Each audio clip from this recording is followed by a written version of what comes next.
Excellences, Monsieur le chef d'État et de gouvernement, Monsieur le Président de l'Assemblée nationale, Monsieur le Premier ministre, Madame et Messieurs, les présidents des institutions de la République, Mesdames et Messieurs les chefs de délégation, Mesdames et Messieurs les ministres, Mesdames et Messieurs les députés, Mesdames et Messieurs les ambassadeurs et représentants des organisations internationales, honorables chefs traditionnels et religieux, Mesdames et Messieurs, permettez-moi de saluer la présence parmi nous des chefs d'État et de gouvernement ainsi que des chefs de délégation qui nous ont fait l'amitié de participer à la présente cérémonie. Au nom du peuple nigérien, qu'il trouve ici l'expression de nos sincères remerciements et notre profonde gratitude. Permettez-moi aussi de saluer et de remercier tous les autres amis du Niger qui ont fait le déplacement de Niamey. Excellences, Mesdames et Messieurs, le 20 mars dernier, le peuple nigérien a fait son choix dans le calme. Je le remercie de m'avoir renouvelé sa confiance pour un deuxième mandat. Je le remercie d'avoir accepté que je reste à son service pendant les 5 prochaines années. Il a encore cru en moi et je ferai tout pour démontrer qu'il ne s'est pas trompé.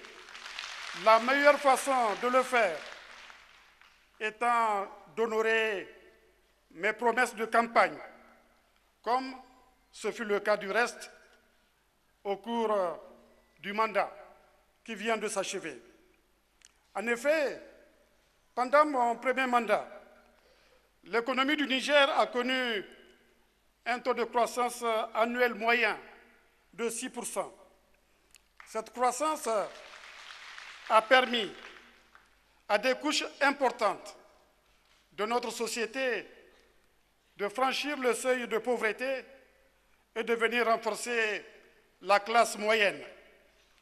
Cette croissance a été portée par le secteur agropastoral à travers l'initiative 3N, les Nigériens nourrissent les Nigériens, par les investissements, par la consommation des ménages à travers le renforcement de leur pouvoir d'achat, notamment celui des fonctionnaires, par le secteur des ressources naturelles, notamment la mise en exploitation du pétrole brut et sa transformation en produits pétroliers raffinés, dont le Niger, d'importateur, est devenu exportateur. Pendant cette période, le taux de pression fiscale a progressé, permettant à l'État de mobiliser plus de ressources internes et donc de réduire sa dépendance vis-à-vis des financements extérieurs. Au total, les ressources financières mobilisées internes, plus de 73% du financement, comme externes, soit environ 6 000 milliards de francs CFA, correspondent à peu près aux prévisions du programme de Renaissance. La répartition des ressources entre les différents secteurs traduit bien notre souci d'asseoir durablement les 3 termes du triptyque sécurité, démocratie, développement. Dans le domaine de la sécurité, nous avons renforcé nos capacités opérationnelles et de renseignement. Des opérations lourdes, mobilisant des milliers d'hommes, ont été conçues et exécutées pour protéger les régions frontalières avec la Libye, le Mali et le Nigeria. À l'intérieur du territoire, nous avons mis au point des patrouilles régionales et départementales qui sillonnent quotidiennement les villages pour y sécuriser les populations. Avec le Tchad, Nous avions apporté notre concours au Nigeria en montant une opération pour y libérer des villages occupés par Boko Haram. Avec le Bénin, le Cameroun, le Nigeria et le Tchad, nous avons mis en place une force mixte multinationale pour juguler la menace de cette organisation dont la barbarie est bien connue. Au Mali, en Côte d'Ivoire, en République démocratique du Congo, le Niger est présent dans les missions des Nations Unies pour contribuer à la sécurité de ces pays frères. Ainsi, notre pays a non seulement maintenu la sécurité et la paix à l'intérieur de ses frontières, mais aussi a contribué à la sécurité et à la paix dans la région. Excellences, Mesdames et Messieurs, la priorité accordée à la sécurité ne nous a pas fait oublier les autres priorités comme la consolidation des institutions démocratiques, l'initiative 3N, les Nigériens nourrissent les Nigériens, les infrastructures, les secteurs sociaux de base, l'accès à l'eau, à l'assainissement et la lutte contre le chômage, notamment celui des jeunes. Deux indicateurs permettent d'évaluer ce qui a été fait pendant le quinquennat dans le domaine de la consolidation des institutions démocratiques. L'indice de perception de la corruption, de Transparency International et l'indice de Reporters sans frontières sur la liberté de la presse. Classé 134e en 2010 par Transparency International, le Niger occupe aujourd'hui la 99e place mondiale. Notre pays n'est certes pas devenu le Danemark, mais il a gagné 35 places en 5 ans. Le progrès réalisé dans le domaine de la liberté de la presse est encore plus impressionnant. En 5 ans, le Niger gagne 92 rangs, passant de la 139e place en 2010 à la 47e place mondiale aujourd'hui. Nous occupons le 7e rang en Afrique. Donc, notre pays fait partie des pays les plus libres d'Afrique et du monde. S'agissant de l'initiative 3N, les Nigériens nourrissent les Nigériens. Nous avons tenu le pari de nourrir les Nigériens et réaliser la cible numéro 1 de l'OMD 1 relatif à la réduction de la faim. Nous avions fait la promesse que sécheresse ne sera plus synonyme de famine. Cette promesse a été tenue et l'initiative 3N a permis de faire reculer la pauvreté qui est, on le sait, dans notre pays, surtout rurale et féminine.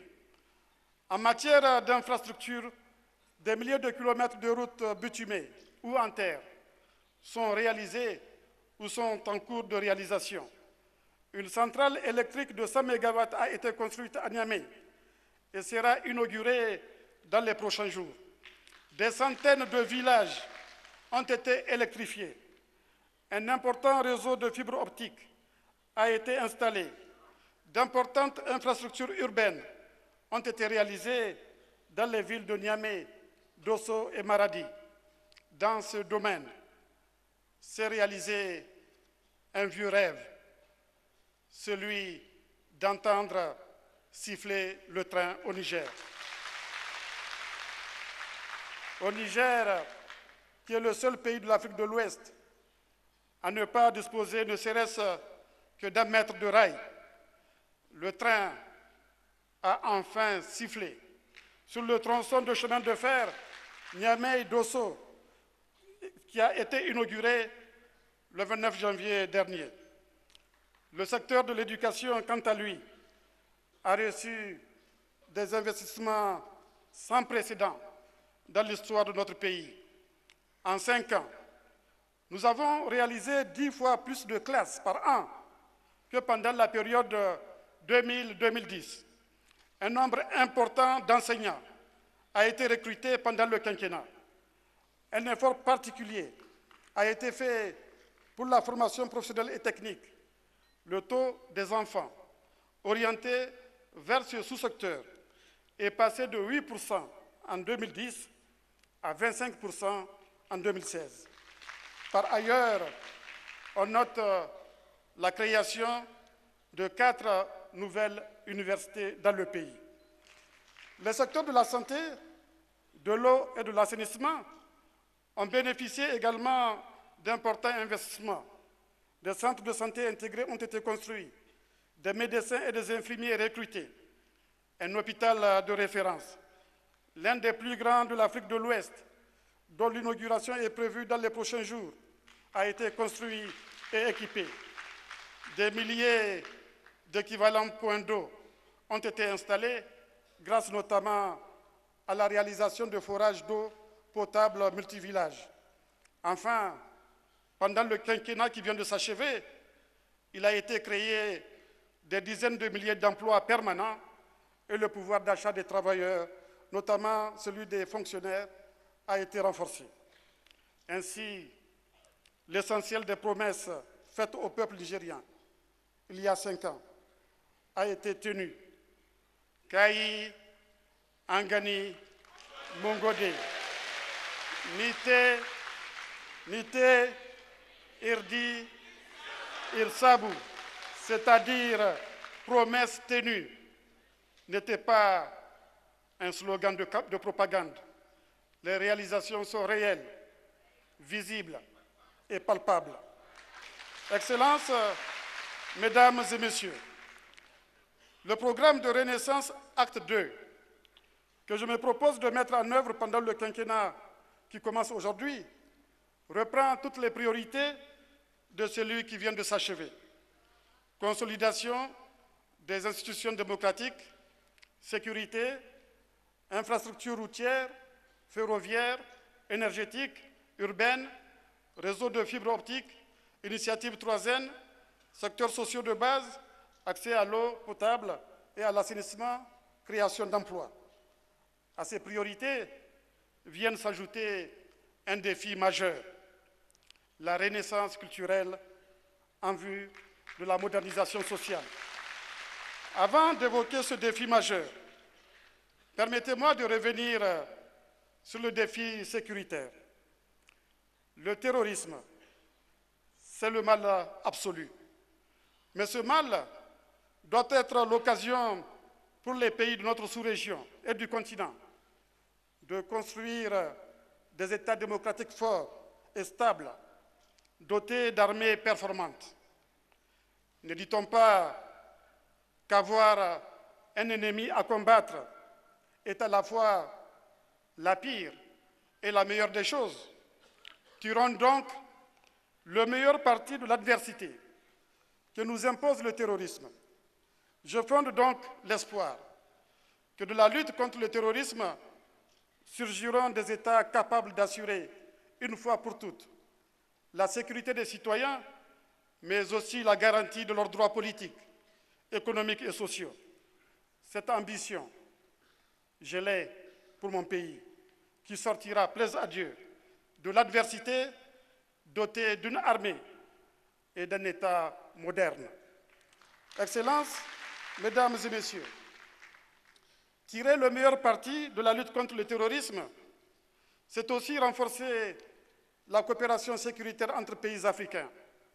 Face aux dangers communs, nous devons organiser une riposte commune et concertée. En effet, le terrorisme a effacé les frontières géographiques entre pays et donc aussi la frontière entre sécurité intérieure et sécurité extérieure. On voit bien, par exemple, comment la situation sécuritaire au nord Mali et le chaos libyen expliquent les attentats de Bamako, de Ouagadougou et d'Abidjan.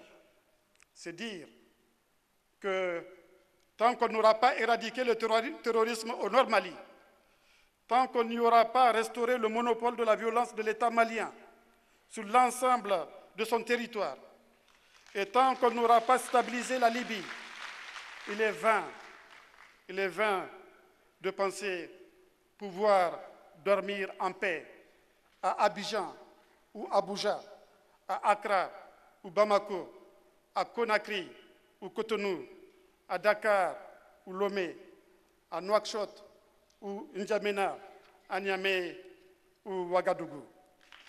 Restaurer la souveraineté de l'État malien sur l'ensemble du territoire et éteindre le chaudron libyen constitue des tâches urgentes.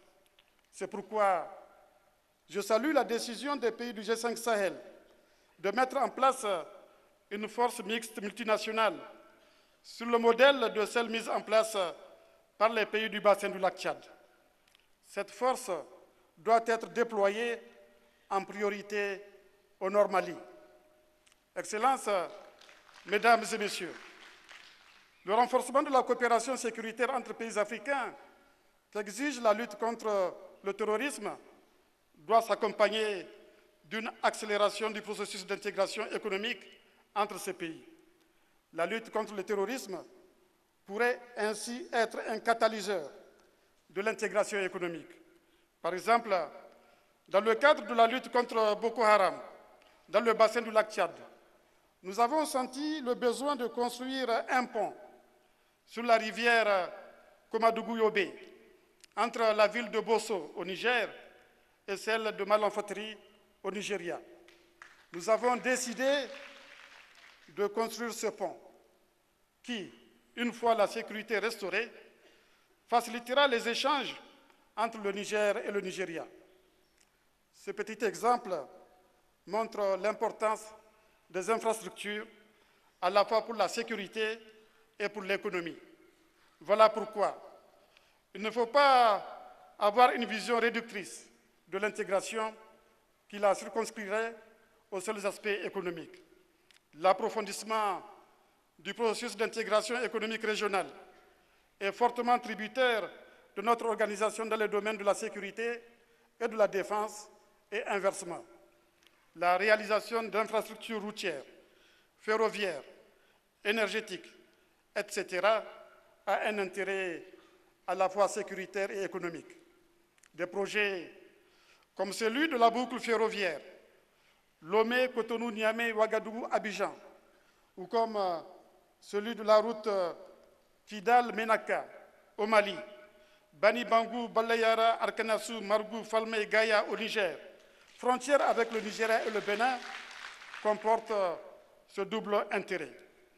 Excellences, Mesdames et Messieurs, je disais que la lutte contre le terrorisme peut contribuer au renforcement et à la modernisation de nos États.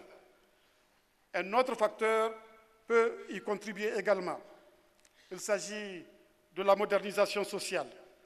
Celle-ci nécessitera une renaissance culturelle de notre société qui passe par une libération de l'individu du poids du tribalisme, fort heureusement en régression dans notre pays, par l'affranchissement de l'individu du carcan de l'ethnocentrisme et du régionalisme et sa protection contre le sectarisme, notamment religieux, et les risques de radicalisation. L'accent doit être mis sur la responsabilisation de l'individu, le renforcement de sa loyauté par rapport à la patrie et son attachement au bien public. C'est là des conditions nécessaires pour mieux combattre le népotisme, la concussion et la corruption, renforcer la justice, l'égalité et la cohésion sociale. L'État doit créer les conditions d'une rupture réelle avec l'obscurantisme en diffusant le savoir partout, à travers notamment une démocratisation poussée de l'accès aux nouvelles technologies de l'information et de la communication. La création des conditions de la transition démographique est un autre aspect de la renaissance culturelle. Nous devons changer radicalement d'attitude par rapport à cette question cruciale. Pour ce faire, nous devons nous inspirer de l'expérience des pays musulmans qui ont réussi leur transition démographique. C'est le cas, pour citer quelques exemples, de l'Arabie saoudite, de l'Indonésie, de l'Algérie, du Maroc, de l'Égypte, de la Tunisie, de l'Iran, de la Turquie, etc. Ces expériences prouvent à suffisance que notre religion, l'islam, ne constitue pas un frein dans notre combat pour relever le défi démographique. Excellences, Mesdames et Messieurs, la modernisation politique et sociale doit servir de support à la modernisation économique. Les efforts de restructuration de l'économie entamés pendant mon premier mandat seront poursuivis. Notre ambition est de transformer une économie jusqu'ici dominée par le secteur primaire rural en une économie où les secteurs secondaires et tertiaires deviennent prépondérants. L'ambition de l'acte 2 du programme de Renaissance est aussi de réaliser un taux moyen de croissance économique annuelle de 7% pendant le prochain mandat. Le programme prévoit également de porter le taux de pression fiscale de 17% à 20%, ce qui est un taux encore faible comparativement à celui des pays développés. Sur la base de ces hypothèses, et avec l'aide des pays amis et de certaines organisations de coopération multilatérale, nous mobiliserons, plaise à Dieu, les 8 200 milliards de francs CFA nécessaires à la mise en œuvre du programme pendant le quinquennat qui commence aujourd'hui. La modernisation de l'économie, c'est aussi l'amélioration du climat des affaires. C'est également la restauration du monopole fiscal de l'État et l'amélioration de l'efficacité de la dépense qui passe par une lutte implacable contre la corruption. Je m'engage à mener un combat résolu contre ce fléau. Mon vœu le plus